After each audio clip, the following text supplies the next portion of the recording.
is on herbal alternatives.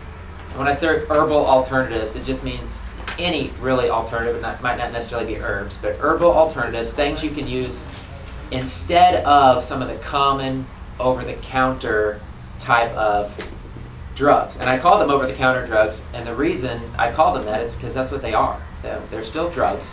They're just considered safe enough that you don't necessarily need a prescription for them.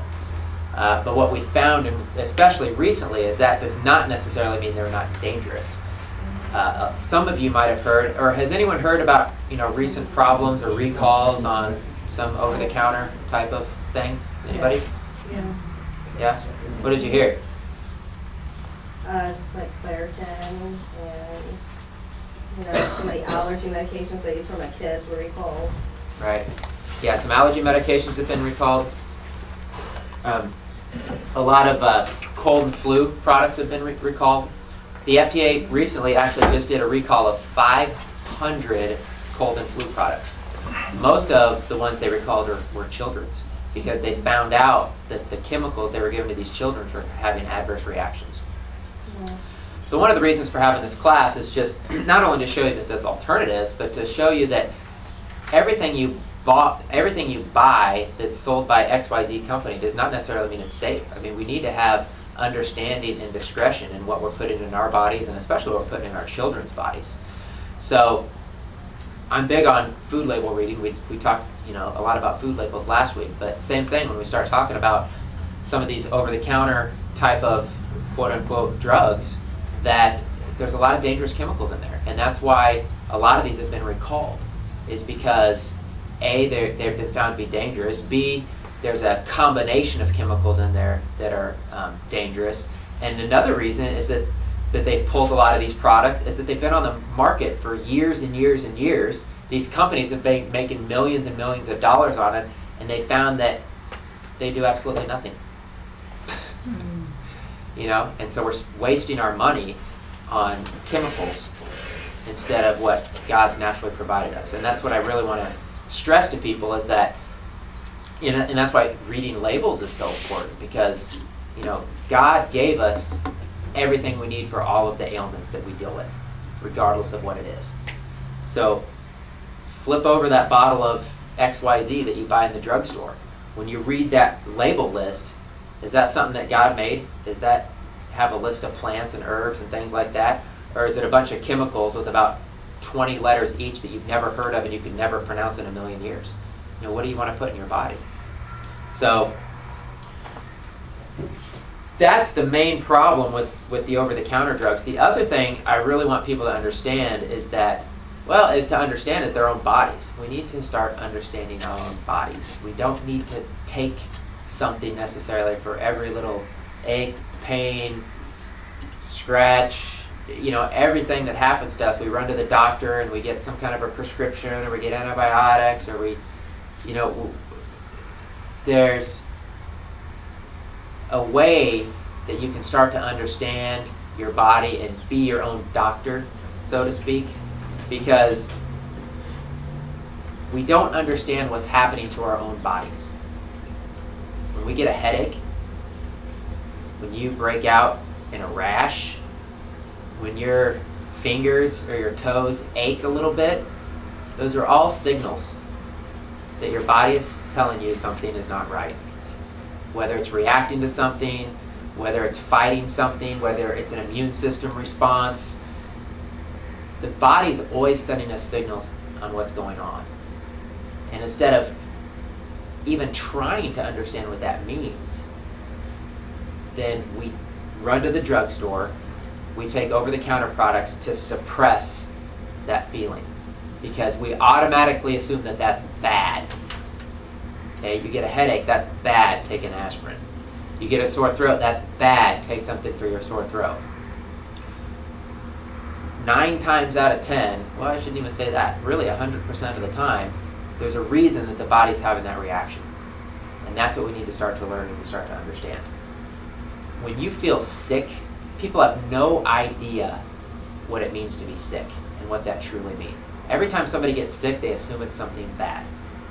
Never, ever, ever is you're getting sick bad. Never. It's always your body responding to some type of a healing process. Why does the body get sick? If you're fighting an infection, right? You get a virus or a flu bug, or say you eat something and it's food poisoning, you get E. coli, something like that, you will get sick. Why do you get sick? So your body can fight that. Your body heats up to eliminate whatever that invader is. Hippocrates said, give me a fever and I'll cure any disease. He knew that no pathogen could live in the body if the temperature was high. That's why we get fevers. That's not bad. When we get sick, when we have a runny nose, we get a lot of post-nasal drip and things like that. People will take every product, they will try product after product after product to get rid of that. There's a reason that's happening. Your body's reacting to something. Maybe it's an allergen. Maybe your body's intolerant to dairy, and you're eating cheese and drinking milk all day long, and you're constantly producing mucus because your body doesn't want that in its body. So it's creating mucus to get rid of it. Again, things we just need to start understanding. It's amazing to me. Well, it's not amazing to me. We have to increase our awareness and our level of education. But I have to be really diligent about telling people these things ahead of time before I give them something. Especially when I'm working with someone, I try to make it a point if I do a consultation with someone to explain to them if they start feeling a reaction or feeling a certain way, that's their body stimulating a healing response. That's okay. Maybe cut back or stop and then wait till it normalizes, start again. But sometimes people just walk into the store and they say, I want XYZ for whatever, and I give them a really amazing, powerful herb. I'll tell you one story of a guy who will remain nameless, of course, but this is a perfect example of kind of our lack of education when it comes to our own bodies and understanding our own health. He came in and he wanted something for XYZ. Something you've heard me guys talk about a lot is Shilajit in some of my past classes. It's a very dense mineral substance. It's from the decomposition of 7,000 different plants. It's one of the most powerful substances on earth.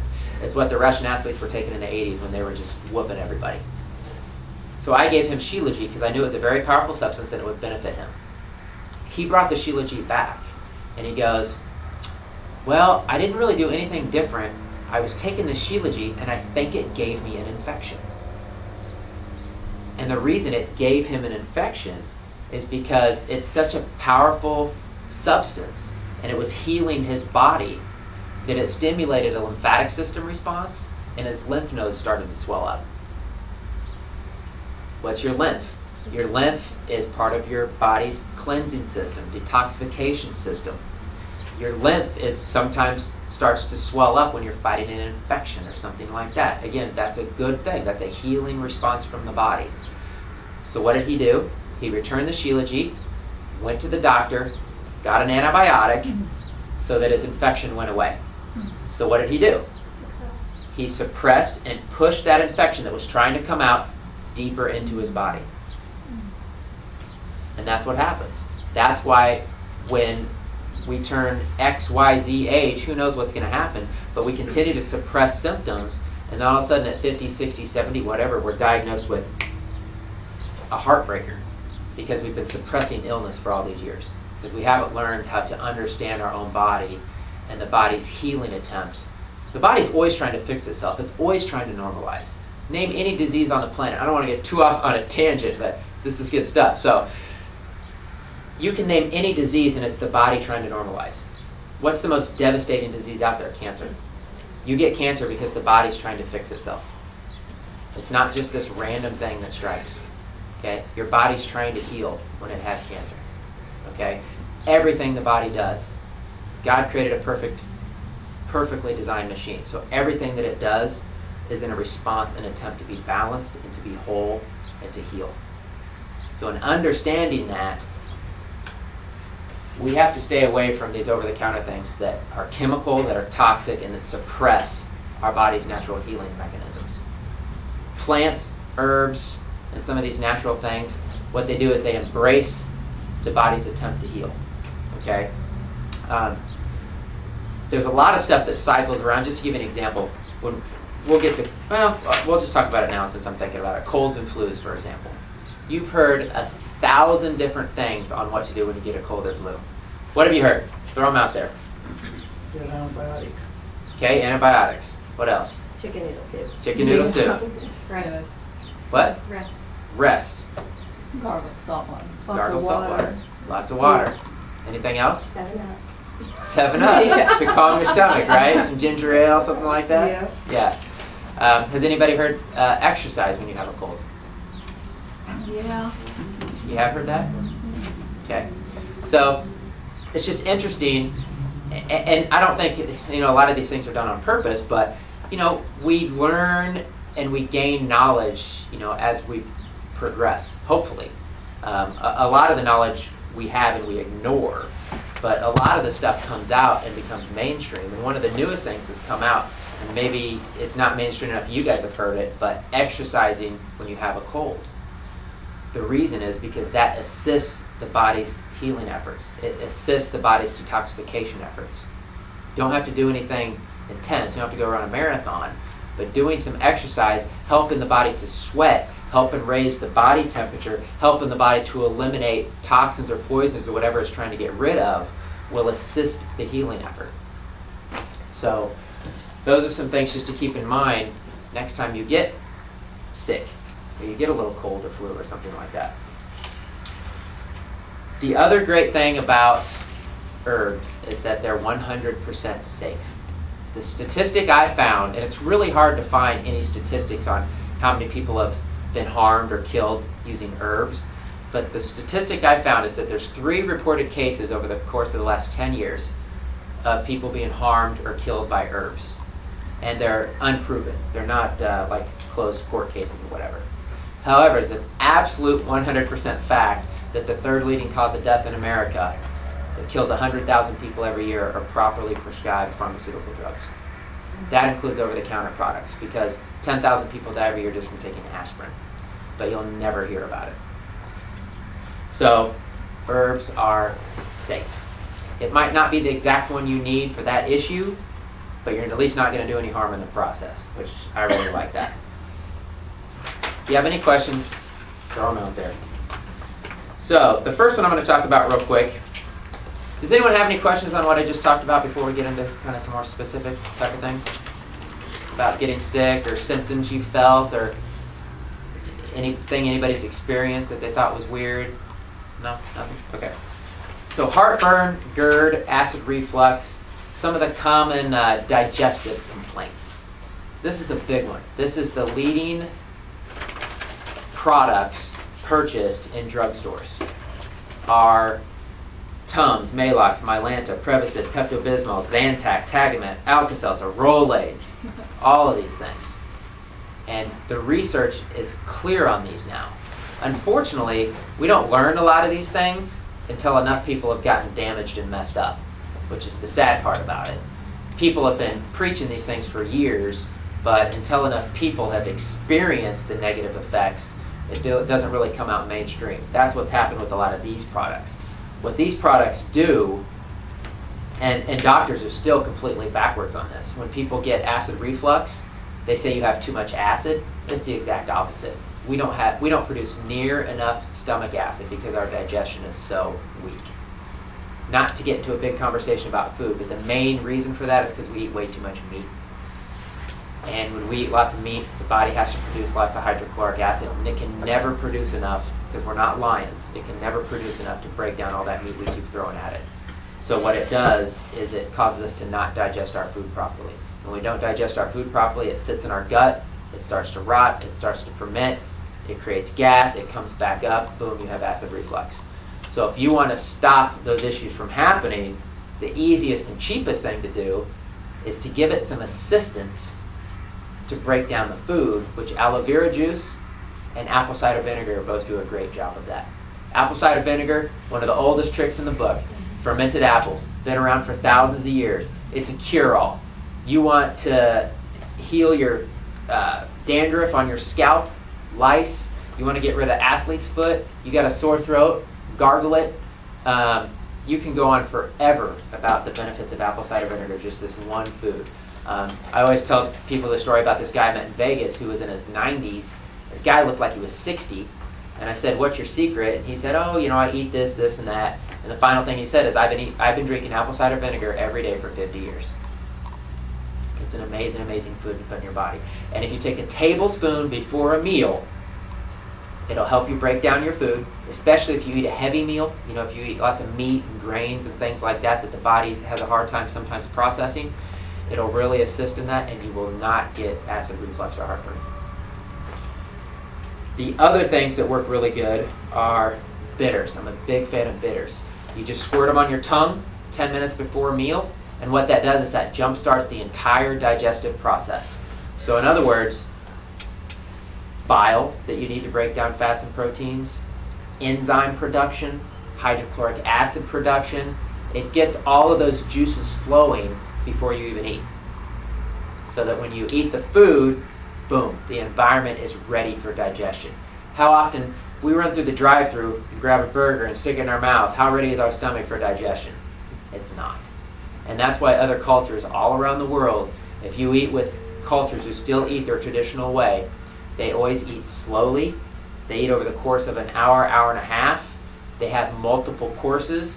They usually start with something that is a digestive aid in the beginning. When I lived in France, we had a little bit of sherry before each meal. The reason we had that sherry was to jumpstart digestion. Heck, whether they knew it or not, it was just part of their culture. In Greece, a lot of times they'll eat olives before they even start the meal. Salt also stimulates digestion. All of the tastes actually stimulate digestion, but bitters is the most stimulating. So that's why I'm a big, big fan of digestive bitters. Bitters also cleanse out the gallbladder, and they cleanse out the liver. They cleanse excess bile out of the system. You can even do them on an empty stomach, just as kind of a quick liver or gallbladder flush. I put digestive fire herbs. What that means, I actually created a formula called Digestive Fire. I give the great bitters to people who are cold a lot. I give the bitters to people who run hot. They're actually cooling herbs. The digestive fire herbs I give to people that are cold all the time. A lot of people just run cold. They're always cold. Hands and feet are always cold.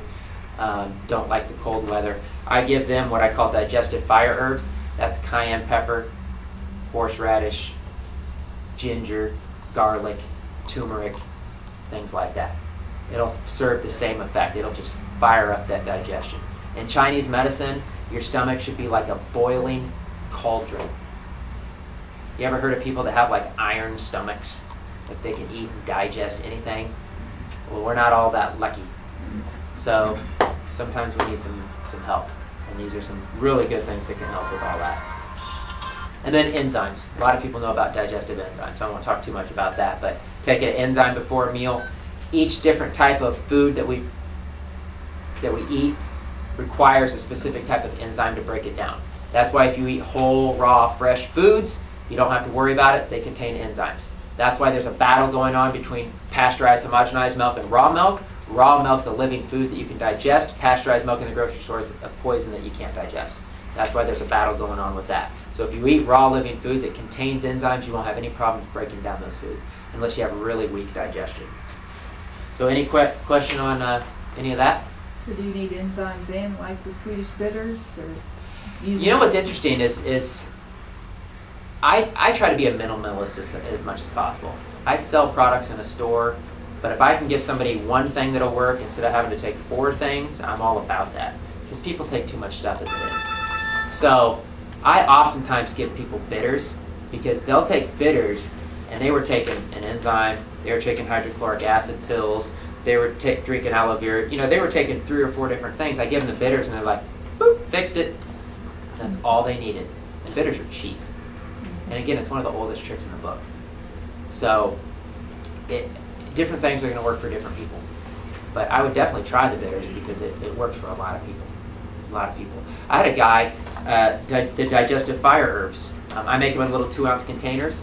I just made an 8-ounce one for him because he went to 4 different gastroenterologists, had tons of tests done, trying to diagnose what his digestive problem was. Nobody could figure out anything. He found me on the internet. I put together these 4 herbs for him, put it in a paste, and he came back and he's like, that stuff worked, man. I feel great. I have no problems digesting anything. Wow. So now he bought an 8-ounce container of it, and he's set.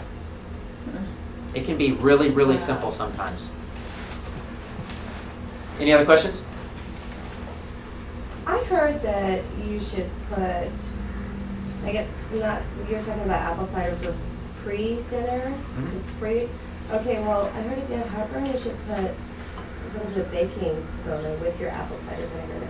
You Bubbles can. up and then You can. slam it. What's Yeah, the 'cause baking it's- soda do? Just, The problem with the baking soda, it's going to have the same effect that Tums and these other things do, because it actually offsets the stomach acidity. Because it's an alkalizing substance, it offsets the acid. When you offset the acid, I'm glad you bring that up because I didn't really explain that. When you offset the acid in your stomach, because again, you ate a bunch of meat and your body can't process it, it's just kind of sitting there. When you offset that stomach acid, you don't digest it. When you digest it, big chunks of undigested stuff go into your colon and get blocked, and I don't want to be gross, but just bad things happen because it's not digested. So when you offset your stomach acid like that, undigested food is constantly going through our system and backing us up and clogging us up. Also, we don't digest our nutrients properly because we've offset our stomach acidity. The reason we have hydrochloric acid production in our stomach is to break down foods and turn them into small molecules that the body can utilize and absorb. And when you offset that with Tums and things like that, you can't absorb your nutrients. They found a direct link between Tums and these kind of things to osteoporosis, because we're no longer absorbing our nutrients because we're totally offsetting our stomach acidity, because we can't absorb anything, we can't digest anything. and they promote that stuff for calcium use. The Right, Tums. because it contains calcium. I know, it's ridiculous. It's all marketing, just like we talked about in the food label reading class. It's all marketing. Okay, so headaches. I mentioned it briefly, but 10,000 people die every year from taking aspirin. 100,000 people go to the hospital. I didn't put any of the drugs on here, but you guys remember Vioxx? You guys remember Vioxx? Celebrex? Okay, Vioxx was pulled off the market. Do you know why? Over 100,000 confirmed deaths. What is Vioxx, a painkiller? Painkiller. Okay. That's all it was a painkiller. So 100,000 confirmed deaths. They finally pulled it off the market, but there's still a lot of other ones out there that they still sell. Celebrex is on the market, but it's labeled black box. Oh, really? So you can take it, but you're warned before you take it. That you may die. Yeah. Yeah. It's They black all box. say that, actually. Yeah. They all say black box. Maybe But because they have blood to clots. follow it. Well, the reason I mention that is because I don't want you to think aspirin, Tylenol, Advil, Bayer, Motrin, and Ibuprofen are any less dangerous just because you can buy them over the counter. And we've been popping them like candy for decades. Because people are dying from taking these things. It causes kidney failure, causes liver failure. It causes the stomach lining not to renew. And what happens is it causes internal bleeding because the stomach lining can't renew itself. You're talking about any any Motrin or any Mhm. ibuprofen, Mhm. any of that? All of them. They're drugs. So, if you have constant reoccurring pain or headaches, I highly, highly recommend looking into getting the grounding, earthing technologies. It just takes pain and inflammation out of the body. It floods it with negative ions from the earth, which is the infinite supply of energy, and it helps you sleep better. It normalizes your cortisol level. It helps manage your stress response. It helps people get off thyroid medication. It's so incredibly healing, and it's so incredibly simple. And is that thing Yeah, that's that thing right there. And You have to go outside to use it? no, that's the thing is instead of going outside and walking around barefoot, which we've done for thousands of years, and we no longer do it because we have rubber-soled shoes and bike tires, that brings the earth into us. So you plug it into the electrical? Yeah, you plug it into the third prong hole, the ground hole, and it basically connects you to the earth's energy. You need to make sure your house is grounded. Got to make sure your house is grounded. Usually any house, if it's a pre-1970 house, it's questionable, but most houses after 1970 are grounded. Okay. Will any anti-static type pad, because I think I even have like a wrist strap for doing electronics, that ground you. So you don't, I mean, is that the same? It's different. It depends because there's magnets, there's crystals, Right. they all work. Right. This is literally connecting your Well, body to the earth. Yeah, this is. So if it's plugged in somewhere- Yeah, you plug it into the ground. Yes. I actually have those too, where it's a little band. Right. You can yeah. get waistbands, you can get Yeah. arm bands, you can just sleep with a little band. Yeah. As long as you're- Old job. Oh, do you? For electronics, yeah, you need them for Oh, electronics. right, so, right. yeah. So that's the other thing it does is it offsets static. It offsets the negative energy from the cell phones and the laptops, all that what's called EMFs, electromagnetic frequencies that we're bombarded with, that they now are linking to brain cancer and things like that. So that also offsets all that negative energy. I have that under my desk, and I keep my feet on it, while I'm on my So computer and things. when you're using it, where do you place it? Just anywhere on your feet or? Anywhere in your body. If you have pain in a specific point, you can actually get the patches and put it right on that spot. The best way for it to work from what they found in the research is through the feet. The feet is the quickest way through the body to the brain. The K1 point, which is called a bubbling spring in Chinese medicine, goes straight to your kidneys and your adrenal glands, which boost your energy levels. So through the feet is a great access point for that. Again, it's going to simulate like walking around on the earth barefoot. How quickly does it work if you have a headache or 15 something? minutes. 15 minutes. Yeah, I have yet to see that not work within 15 minutes on a headache. Okay. So, yes. Do you have a K1 point on both feet? Yes, you do. Yep. Yep, it's right, well, I don't have my shoes off, but it's it's right below your big toe where that ball is, right there. And a lot of people, because they have weak kidneys or adrenals, if you press on that point, it hurts.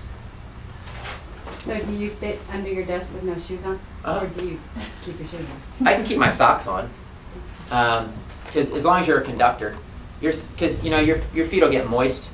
So as long as you're conducting energy, all we are is water and minerals.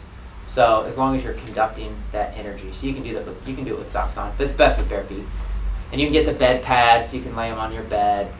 So there's other ways to do it, but it And works. do you have them? It works for headaches. Yeah, I have bed pads, those the patches, all kinds of stuff. And I've challenged everybody who's bought one. If it doesn't work for you, bring it back. I don't think we've had a return yet, have we? Not that I know. What does something like that cost?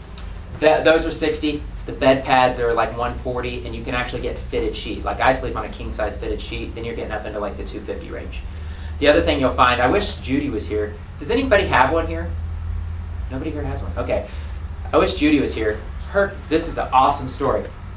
Her cat. What is her cat's name? Chubby, Chesty, anyway, her cat is like getting up there a little bit. He's like 15 years old. Have you heard this story? Yeah. Can you tell her about it? Yeah. Her cat's like 15 years old, and he's starting to get kind of run down a little bit. And she knew he wasn't doing well because he wasn't cleaning himself. Cats are licking themselves all day long, cleaning themselves, right? He wouldn't even clean himself anymore. So she got the earthing pad for herself. Well, since she got the earthing pad, the cat found it, can't get the cat off it. And that's true with all animals, because animals instinctually want that energy from the earth. So they know the benefits of it. So she can't get the cat off it. The other thing she was doing was putting the Audia Clarity minerals in the water, giving the cat some better water with some minerals. All of a sudden, and the cat wasn't talking. He didn't purr, he didn't make any sounds, anything like that. All of a sudden one day she looked over, Chinny is the cat's name, Chinny. Chinny was over there licking himself. She's like, oh my gosh. And then he's like, so it's like the cat came back to life, cleaning himself, making all kinds of noises, and it was something that simple. So that was an awesome story. So the other things that work for headaches, white willow bark, a lot of people have heard of that. White willow bark is actually what aspirin comes from. Aspirin is just white willow bark with a bunch of man-made chemicals. So you can skip the chemicals and just try the white willow bark. There's tons and tons and tons of herbs that are natural anti-inflammatory. I could name 100 of them. Okay, some of the most well-known: turmeric, ginger root, holy basil, boswellia, which is an Ayurvedic herb. I don't know, do I have those on there? I got ginger on there. Sorry, it's too much to list. There's actually, yeah, I need to be showing you guys this stuff anyway. Ginger, holy basil. So here's a formula right here. This is the #1 selling herbal anti-inflammatory on the market. It's a product called Zyflamin from New Chapter. It has rosemary, turmeric, ginger, holy basil, green tea, Chinese golden thread, barberry, oregano, and Baikal skullcap. Anti-inflammatory product. Works awesome.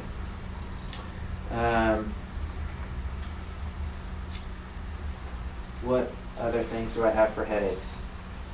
Here's a homeopathic product. It's called Clear Headache.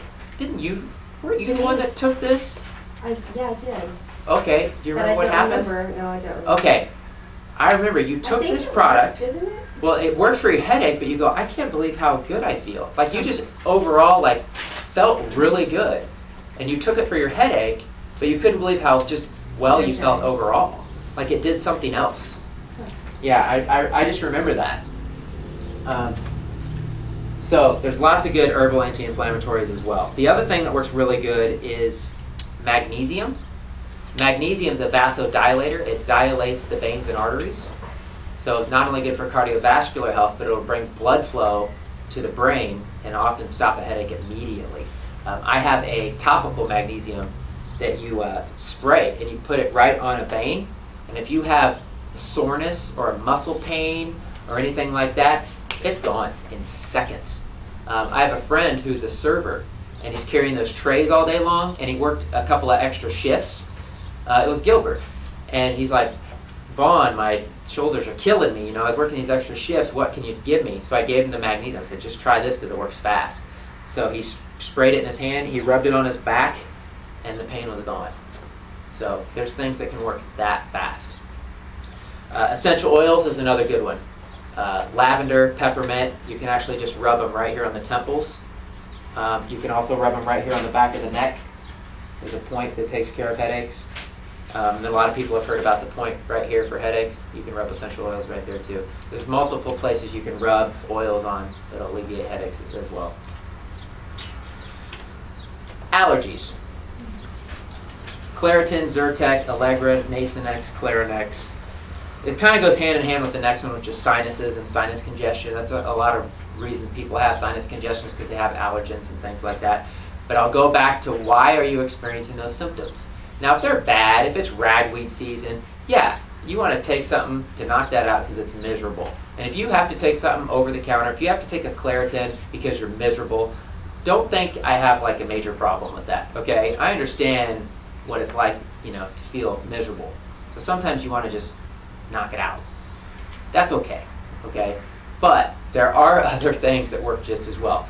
I always like telling this story because there's a master herbalist I work with in Las Vegas, and they created a product called Aller-Free.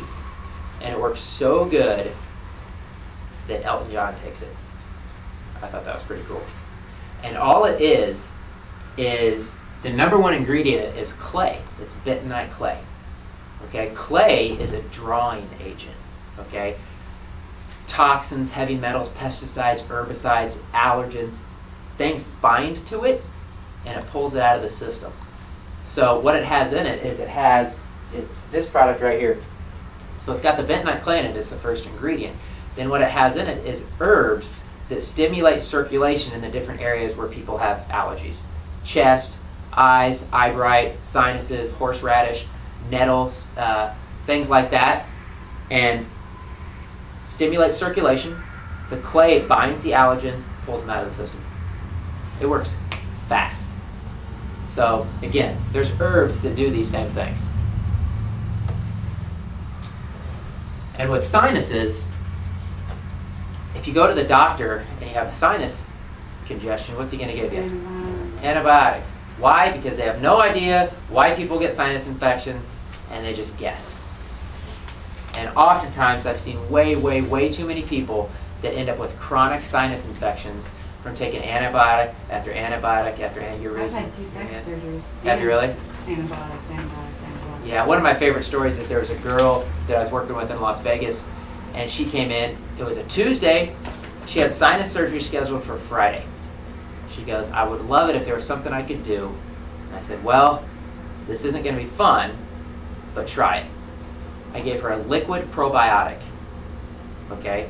And I had to run it through a neti pot, run it through her nasal cavity all day, Tuesday, Wednesday, and Thursday. She came in Thursday afternoon, ran up, gave me a big hug, said everything is 100% completely cleared up, and canceled her sinus surgery in 3 days, just by running probiotics through her nasal cavity. How often? Once a day? No, I had her do it constantly because it was so bad. Because she had to start with a little bit because it kind of gets stuck up there and it was kind of irritating her, and she'd have to flush it out, and then she'd do maybe a little bit more. She had to kind of kept working at it. But a lot of times people have bacterial infections in their sinus cavity. They'll take antibiotics, and the antibiotics, honestly, they just tick off the bacteria. They cause them to morph and change into like a more angry form. And a lot of times it's actually fungal. And what will happen is people then will develop chronic fungal issues, and then it's almost impossible to get rid of when it gets that bad.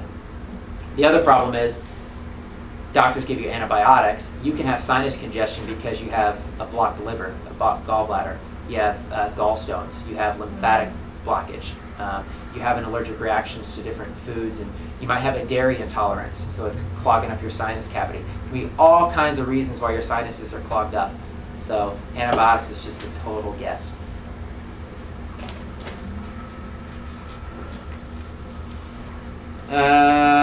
Other great things for sinuses. This stuff, where is it? This is the best stuff ever. Man, I was selling this by the caseload in November, December, and January. This is a spray.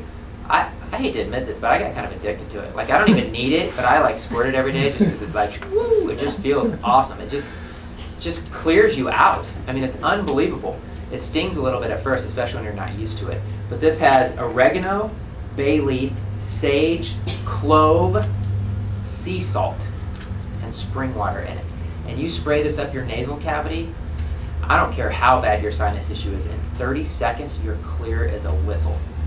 And I like to prove it to people. I'm like, they buy it, and I'm like, open it up and do it right now.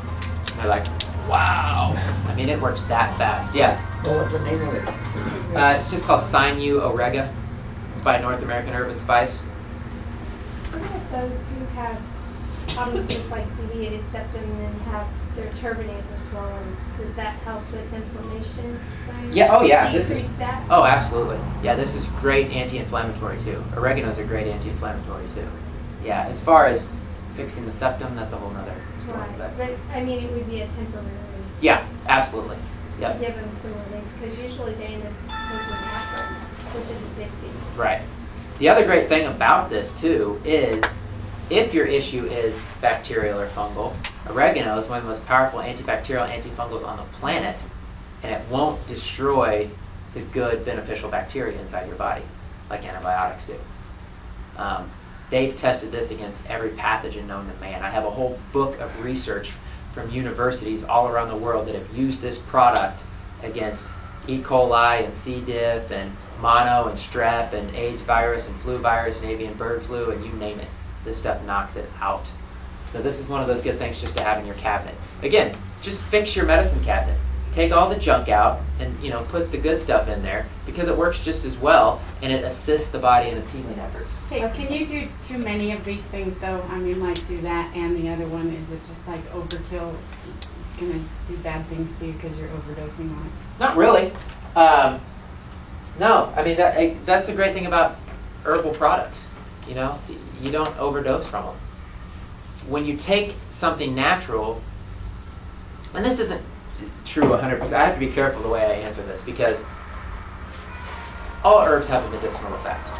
Obviously, you can do too much of anything. I always get the people if you ever heard of the gal, they had a contest and she drank a whole gallon of water at one time and her brain swelled and she died. You can overdo anything. But the great thing about natural products is your body's going to only utilize what it can, and it's going to get rid of the rest. Whereas opposed to chemical substances, it's very hard on the kidney and the liver, and sometimes it's so foreign to the body that the body doesn't know what the heck to do with it, so it just stores it somewhere. A lot of toxins store in our fat cells, for example, because the body just is confused, it doesn't know what to do with it. So it's just a much safer option.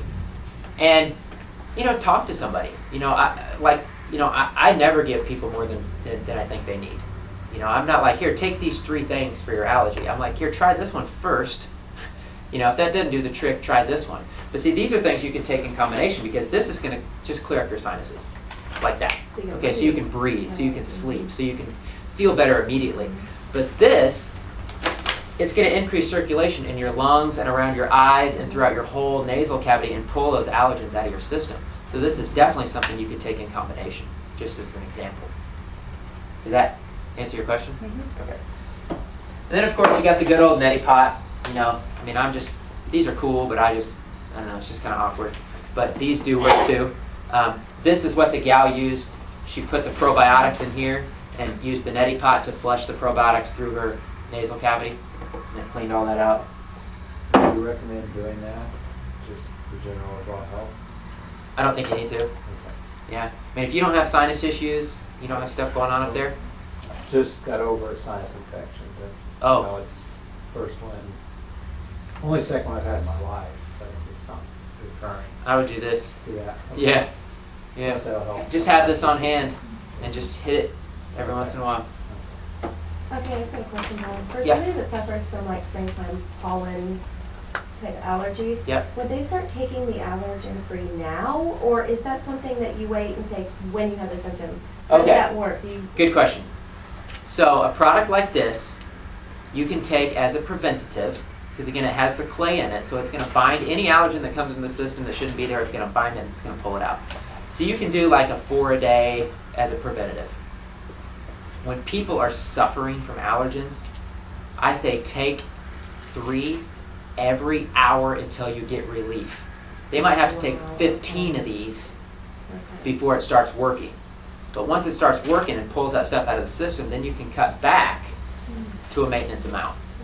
Okay, but sometimes you do have to take more to have an effect. But you can take a few a day as a preventative during, you know, that type of season and things like that. The other thing that works really good is stinging nettle. Did I put nettle on here? Yeah. Yeah. Nettle is, oh yeah, I put the first one under allergies, stinging nettle. Stinging nettle is an amazing, amazing antihistamine. It's the strongest known antihistamine in the herbal world. So there's actually products that are stinging nettle based. I have nettle tea. You know, you can just drink nettle tea if you want during the springtime. Just drink stinging nettle tea. It's going to cut down your allergies big time. Again, that would be like a preventative. Safe for kids. Safe for kids. Right. Oh yeah, nettle's safe for pregnant women and children. Yeah, and stinging nettle grows all over around here too. A couple months here, man, I'll be grabbing some on my bike ride and throwing it in my smoothie. I mean, it grows everywhere around here. So any other questions on allergies, sinuses? No? Okay, cold and flu. You got your antibiotics, you got Vicks, you got Aleve, Tylenol, cold and flu. Some of those common things. A lot of people are very familiar with Echinacea, Golden Seal. The Echinacea and Golden Seal, I'm a fan of only using them when you need them. Even the oregano, I tell people just to take it when you feel it coming on. You got the sniffles, you got the little tickle in the throat, you start feeling the little stuff coming in the chest. Everybody knows those symptoms of when you're starting to feel sick. Okay? So you can take these kind of herbs to boost your immune system. So again, you're not suppressing the illness, you're boosting your immune system to get over it quicker. So Echinacea, Golden Seal, just take it when you need them. Oregano too. But then there's other herbs, and I didn't list a lot of them here. I mentioned astragalus, but there's a lot of herbs used in Chinese medicine that are called tonic herbs that build the immune system without overstimulating the immune system. So in other words, you can take them long term and you can take them consistently just to keep the immune system high. My favorite thing for that, and I should have put it on here, is medicinal mushrooms. Your shaga mushroom, your reishi mushroom, things like that. Very protective of the body, very building for the immune system. Something you can take just a couple of capsules a day, or I have a really good liquid one, just as a preventative, just to keep the immune system strong. Don't want to get into it, but hundreds of other benefits of medicinal mushrooms. But one of my favorite things for building the immune system gently without stimulating the immune system. Garlic. stimulates the immune system. Echinacea stimulates the immune system. So Chinese tonic herbs build the body. So I mentioned astragalus. Other ones would be like ashwagandha, schisandra berries. I mean, there's all kinds of them, but they're more gentle and they're more balancing on the body. Colloidal silver is another one that it does work really well. I use oregano instead of colloidal silver because I think it works just as well and it has many more benefits. That's why I choose to use oregano over colloidal silver, but I do have some colloidal silver. And then homeopathics.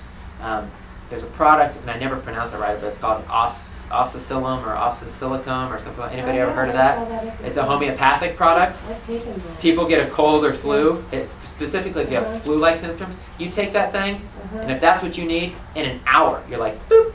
I mean, it works like that. It is amazing. Yep. Coughs, sore throats. We got Halls, Vicks, Robitussin. In the news, in Yahoo, just yesterday, there was a 4-month-old child who died from taking Robitussin. This was just in the news yesterday. Think they're going to pull it off the market? Probably not. So, the easiest, simplest cough syrup that you can make, you probably have the ingredients in your house, is honey, lemon, and cayenne pepper. It works incredible. Doesn't cost you anything because you probably already got it at your house. You just mix them together? Just mix them together. Did you say that's a cough syrup? Cough syrup. Okay, so like coffee. Yeah, in water. Yeah, you want to mix it in a little bit of water. But honey, cayenne, and lemon. Works amazing. Cayenne and lemon are so great for respiration, circulation, opening up the breathing passages, cleansing mucus out of the lungs. Man, they're just amazing herbs for that. So a great herbs to take when you're sick. The honey obviously coats the throat. That's the benefit of the honey. It's coating the throat, but honey is naturally antibacterial as well. Honey's the only food that doesn't spoil, so obviously it's antibacterial, right? There's a cherry throat spray that I have in there. Literally, people come in with a sore throat. I have a sample bottle, 1 spray. Sore throat's gone. There's things that work very quickly. I was going to ask you, speaking of throat sprays, could you use that oregano for throat spray too? I mean, Yeah. I know it's specifically nasal, but could you spray that in your throat? or- Yeah, you totally could. Yeah, it's strong.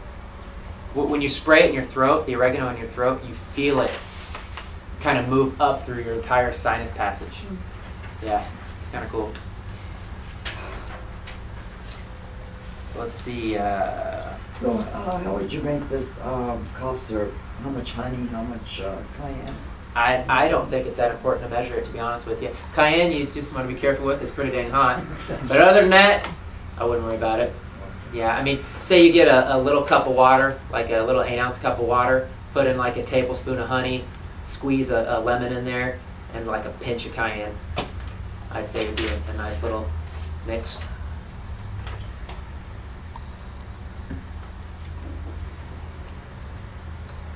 So here's an herbal cough syrup, for example. It's got wild cherry bark, horehound, licorice root, marshmallow root, mullein. Mulleine's great for the lungs. Ginger, and lemon peel. Dr. Christopher, brilliant herbalist. Saved hundreds of people from heart attacks just by giving them cayenne pepper. Never lost a patient. Wow, that's amazing. Yeah. Laxatives and fiber. Metamucil, X-Lac, milk of magnesia, Fibercon, Fiberall. Metamucil just kind of makes me laugh because it's just a big company's way of taking a super cheap fiber and adding sugar and adding preservatives and junk to it that doesn't need to be in it so that they can turn it into a name brand, advertise the heck out of it, and make lots of money. It's psyllium husk. That's all it is. That's all it is. You can buy psyllium husk for pennies at any health food store, or you can find it in your yard. Every single person who has a yard here has psyllium husk. Does anybody know that? Okay, do you know what plantain leaves are? It's the little one in your ground that grows ground level, and it has these little oval-shaped leaves that come out. Okay? and then stalks grow up out of the middle of it with little seeds on it. You guys know what I'm talking about? I'm getting about half of you right now. That's psyllium, those little seeds that sprout up out of that plant. Huh? Is it a weed? Ralph Waldo Emerson said, a weed is but a plant whose virtues have yet to be discovered. I like pulling it out of the ground and throwing it away because I think Yeah. it's a weed. Yeah, it's a weed. Okay. Yep, and so is probably the most medicinal plant in your yard, which is the dandelion. We could have an hour-long class just about dandelion. But plantain, yeah, it grows in everybody's yard, and there's a lot of benefits to plantain. But that's where psyllium comes from, so it's cheap. So you don't need the colors. I wish I had a thing of Metamucil here, because if you saw all the stuff that's in it, it's like got sucralose in it and just artificial sweetening. It's just crazy. So what you can do instead is there's all kinds of herbs that are great for coating and soothing the intestinal tract. Slippery elm, marshmallow root, they're called mucilaginous herbs, as in musa, as in mucilage, as in mucus, as in coating, soothing. Those work great. Those also work for people that have acid reflux and things like that, because it coats and soothes the intestinal tract. Slippery elm story had a gal in Vegas who had horses, and her horses would get ulcers, and every time one of her horses started acting up, she would come into the store, she'd buy a pound of slippery elm, she'd take it to her horses, feed it to her horses, and they'd be fine. That's what she gave to her horses to take care of their ulcers. Slippery elm. What was causing the ulcers? I don't know. Stress? I don't know. I really don't know. But yeah, it works. Slippery elm's a really awesome plant. Slippery elm too. It's funny, these things pop into my head. But George Washington and his troops survived on slippery elm for weeks when they didn't have any food at Valley Forge. They survived on slippery elm. It's a tree. They peeled the bark off and they made tea out of it and they ate it. Slippery elm bark. Yep. So there's all kinds of things you can use. Some of the laxatives, some of the herbal laxatives, but just like any laxative, you don't want to become dependent on it. You don't want to use it long term. Things like Cascara sagrada, senna, cape aloe. They're okay to use short term, okay to use for cleanses and things like that, but you don't want to rely on them. Your body naturally should have peristalsis, and you should have that function naturally without needing herbs or anything. And then your fibers. Chia seeds, probably one of my favorite. Chia seeds is a mucilage, so it swells and it slides right through the intestinal tract. It's not a bulking fiber. It's not a fiber like seeds and things like that that can get stuck in the intestinal tract. It really helps push things through. It's really good for diabetics. Chia seeds, my favorite. Flax, psyllium, oats. Oats and oatmeal is an awesome fiber source. Apples, awesome fiber. You want a gentle laxative, drink like a quart of apple juice. You'll be going. Just like prune juice. So that's it for that. Any questions? Okay, I want to talk real quick. Oh, I'll save dental care for last. Sleeping pills and painkillers. People aren't sleeping. I don't think there's any reason people shouldn't be sleeping. I run into a few really, really, really difficult cases. But for the most part, you give people a grounding pad and you give people an herbal product to knock them out at night, and people sleep fine. A lot of times it's mineral deficiencies, a little bit of magnesium. People sleep like babies if they're magnesium deficient. So there's some super, super simple things that you can take to sleep better. And people suffer for years and years and taking Lunesta and Ambien and da-da-da-da-da because they can't sleep, when it could be a really, really, really simple solution.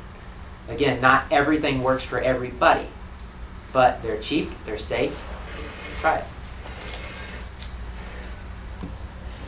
The chamomile, a lot of people are familiar with chamomile. The reason it works, it's the highest herbal source of tryptophan. Tryptophan is a precursor for serotonin in the body, and 5-HTP is what causes us to relax and calm down and go to sleep. So chamomile is excellent for that. I'm a huge fan of holy basil, as most of you know. Holy basil is just an amazing plant, very calming and relaxing to the body, helps with anxiety, stress response. But you can take it at night before bed too. It works for that as well. Painkillers we talked about a little bit. Same thing. The grounding technologies, herbal anti-inflammatories. This product works every time. I have yet to see this not work for pain in the body. It's called Joint Aston. Dr. Mercola in his recent newsletter just wrote a huge article about this. Astaxanthin is it's an antioxidant that's found in red algae. It's what makes salmon pink because they eat this type of algae. It is very powerful anti-inflammatory. But this formula has the glucosamine in it. It's got flaxseed oil. Your essential fatty acids are an excellent anti-inflammatory and it's got boswellia in it, which is an herb. It's a great anti-inflammatory herb. I have a guy who bought this, found out about it, comes in here and buys like 4 or 5 bottles every month and sends it to his family like all over the country. Like they hear they have a little pain, shoulder pain, this and that, he sends it to them. And it works for everything. This is MSM lotion for external use. This works really good. And this Phenicane product, this works awesome too. This has curcumin in it, which is an extract from turmeric. Remember I mentioned turmeric is a good anti-inflammatory. So it has curcumin in it, it's got boswellia in it, the same herb that's in there, and it's got nattokinase, which is an enzyme. Enzymes are also an excellent anti-inflammatories. So these are products that will knock out pain too.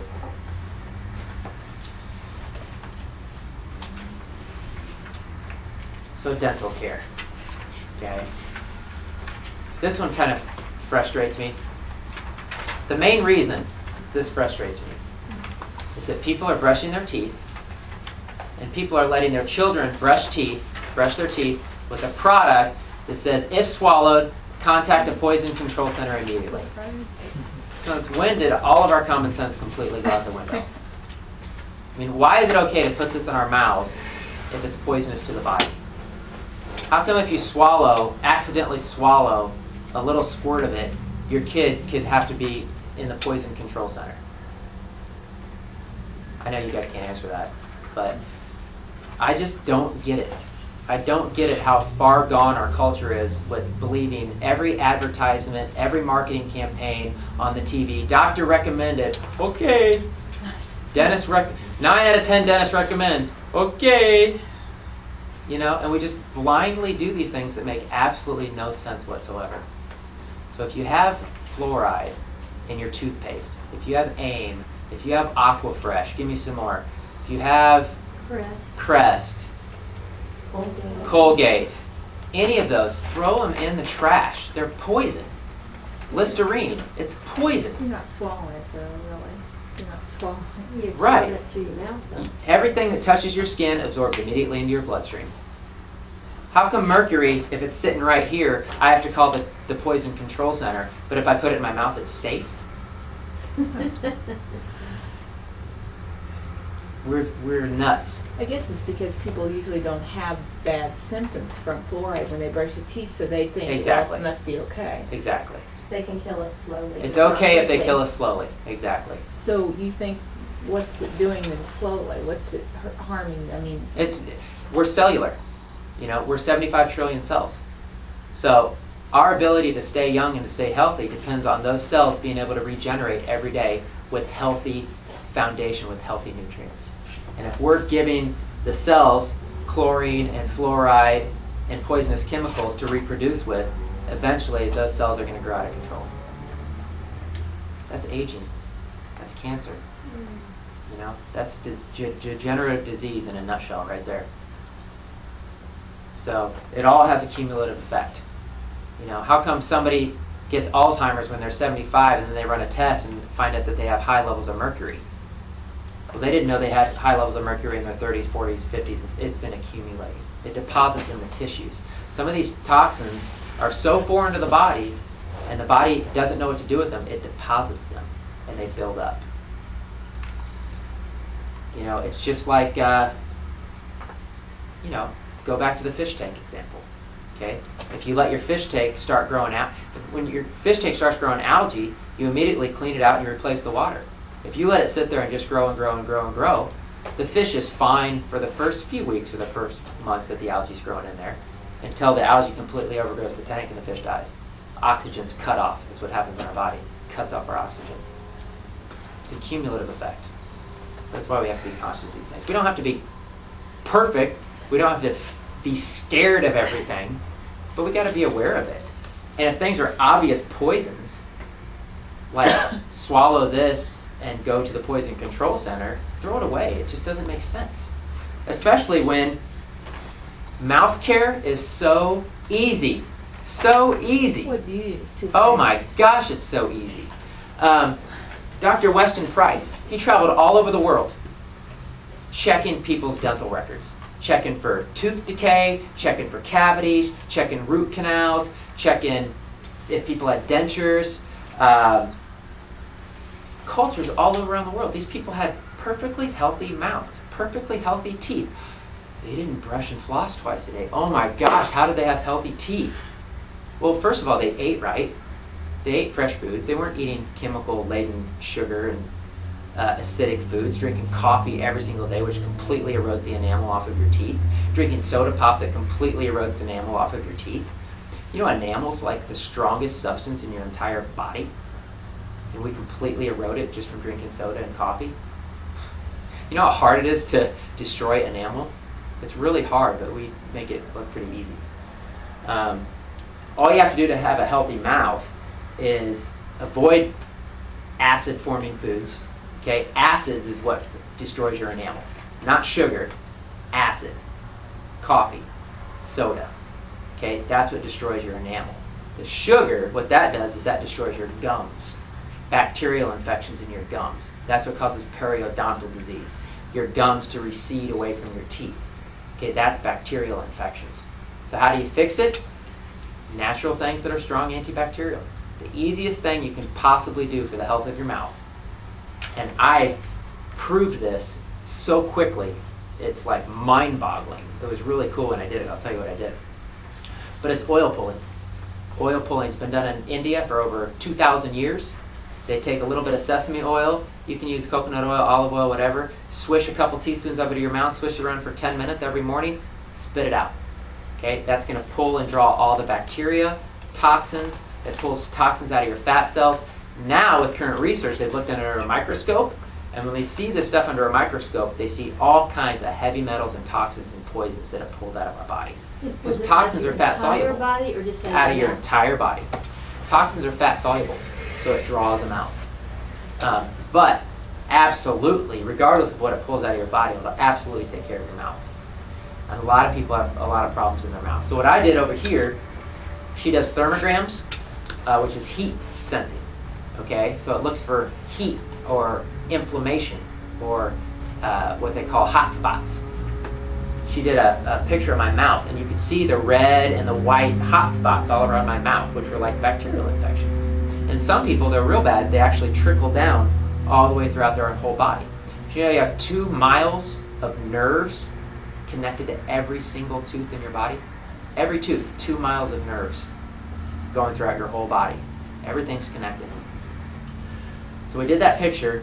I did oil pulling. I took sesame oil. I swished it around for 10 minutes every morning. Some people do it 2-3 times a day, especially if they're trying to avoid a root canal or something like that, or they have a deep infection. I just did it in the morning, once a day, for 3 weeks. Went back and got a thermogram, blue. Zero inflammation, 0 hot spots. It was all blue. Everything had calmed down. That quick. And that's just doing oil pulling. So, natural toothpaste, natural mouthwashes, clove. A lot of people have heard cloves, the benefits of cloves in the mouth. Remember I talked about antioxidants? Highest antioxidant of any herb on the planet, cloves. Amazing for the mouth. Oregano, amazing for the mouth. Antibacterial, antiviral, antifungal, anti-everything. Myrrh. This product has clove, myrrh. Thought I had something else in it. Here it is. Myrrh and clove oil, basically. Zinc and folic acid. So, yeah, very clean, pure products you can use to brush your teeth with or rinse your mouth with or do oil pulling. You shouldn't have tooth problems, you know. If you do an oil pull, do you not have to brush your teeth? I don't want to say that, but technically no. In fact, there's a lot of research out there showing that brushing our teeth, we drink coffee all day, it weakens our enamel, and then we brush the enamel right off. I wondered about that. Over years of brushing, it's going to eventually wear. Yeah, exactly. So if you do, one thing they said a while back was after each meal, instead of brushing, just swish with water after each meal. Get all the food particles and all that kind of stuff out of your mouth. So you can do that. Or do the oil pulling. Do it morning and night. You won't have any problems. This is any kind of sesame oil. It has to be raw sesame oil? Yeah, I'm out of it, but because I've been talking a lot about oil pulling lately. Yeah. But I have a raw, cold-pressed, unrefined sesame oil. Or olive oil, you said too. You can use olive oil, you can use coconut oil, you can use flax oil. They're all equally good? No, sesame oil is the best. Yeah, sesame oil has the most drawing capacity. Antibacterial sesame oil? And sesame oil is a very strong antibacterial as well. Okay, so it should be raw, not what? Yeah, you want raw. Yeah, you don't want the roasted. You want raw. That's what I like. Yeah, the roasted definitely tastes better.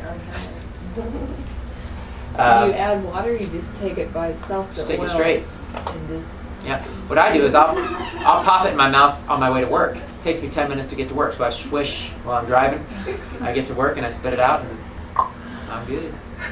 Do you rinse out your mouth with water? No, after that? Really? You don't need to do that? no, it makes your mouth feel good. Okay. You do a teaspoon? Is that how much? 1 or 2 teaspoons. Yeah. Again, I'm not a big measurer, but yeah, I don't want to take half a bottle. couple. Yeah, I wouldn't do that. That'd be rough. You said make sure you don't swallow it, because all that's poison to it anyway. Right. Yeah, because you just drew all those toxins out of your body, so you're gonna want to spit that out. Yeah, you definitely don't want to swallow that. In my experience, you take a little less than what you think you need because it thickens up or it gets bubbly or something. Well, you produce saliva. Anytime there's anything in your mouth, you're gonna produce saliva. Less than what you think Yeah, you need, or else that's why I you'll said get just 1 or 2 too full. teaspoons. You don't need a lot because, like you said, you'll produce saliva and it'll get. So, and I gave a whole section on the back page of other dental protection ideas: saltwater rinse, hydrogen peroxide, baking soda. All kinds of super cheap, easy things we can do to take care of our mouth without. I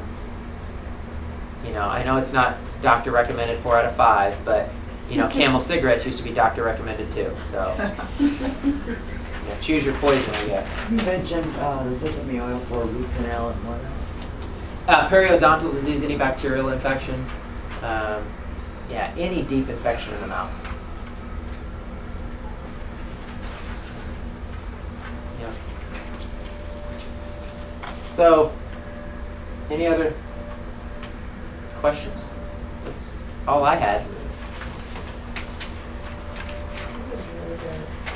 Yeah, and we could talk about so many more things. I mean, just you could pick one thing. You pick apple cider vinegar and talk about. There's books written on apple cider vinegar, books written on aloe vera juice, books written on the benefits of lemon and cayenne pepper. I do want to do some herb classes coming up, like kind of some intro herb classes.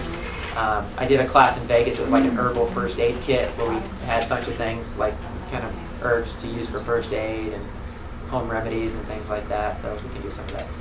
Dandelion's good for. Dandelions? All right. Let's see. Dandelions. A very, very powerful bitter. Okay, so it's excellent for digestion, especially before meals, or just to throw in a salad. It's really going to help with your digestion of that The salad. yellow part or The whole thing. The whole plant is edible. The root is a very, very powerful blood cleanser and detoxifier of the system. Amazing for the liver, healing the liver and the gallbladder, and cleansing and detoxing the liver. Okay? The actual plant itself, like I said, is very bitter, so great for digestion. The flower is actually the highest herbal source of lecithin. Okay? Lecithin is what your body produces to break down fats in the body. Okay? So it is actually excellent for stimulating bile production and helping you break down fats in the body. So those are just a few of the benefits of dandelion. Dandelion comes from the French word dent de lion, which means tooth of the lion, because the little leaves are jagged and they look like little lion's teeth. So that's where that word came from. Also, the sap, like if you break the stems, the sap will take care of a wart. If you put it on a wart every single day, another thing you can use dandelion for.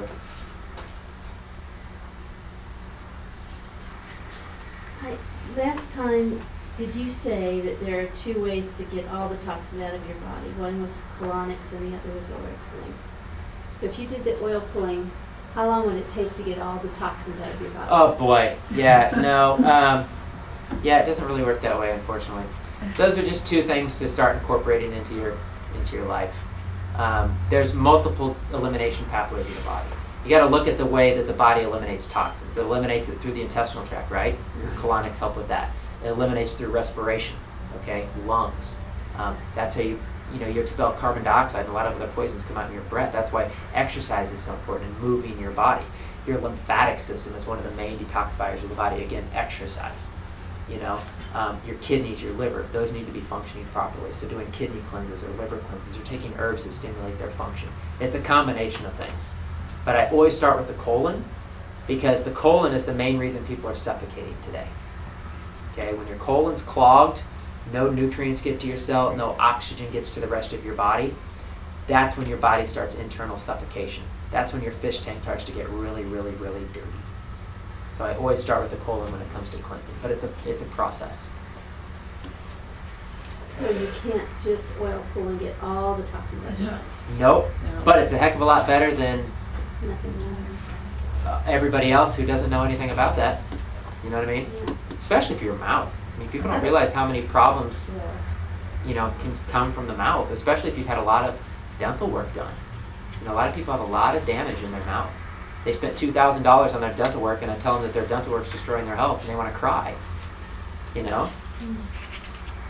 But oil pulling is a way to kind of offset some of that without having to try to go get everything redone. All the silver stuff taken out, but I don't think the plastic's probably good for you either, but I guess it's better than nothing. Better than mercury. Silver, yeah. Yep, and it's all they got. They got plastic composite and they have porcelain.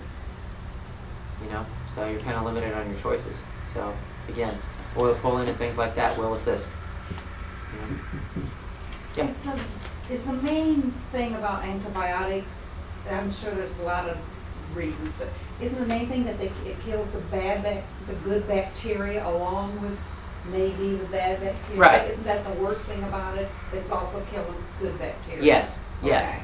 Which is bad to start with, and then the fact that they say over 50%. I'm sure it's more like 80%, but even mainstream medicine, even the American Medical Association says that over 50% of all antibiotics prescribed are completely unnecessary. They even recognize it. But you go to the doctor, he's got to get you out in 10 minutes. I have a cold, I have a flu, I have a pain, I have an earache, antibiotic. He doesn't have time to figure out what the heck's going on with you. So.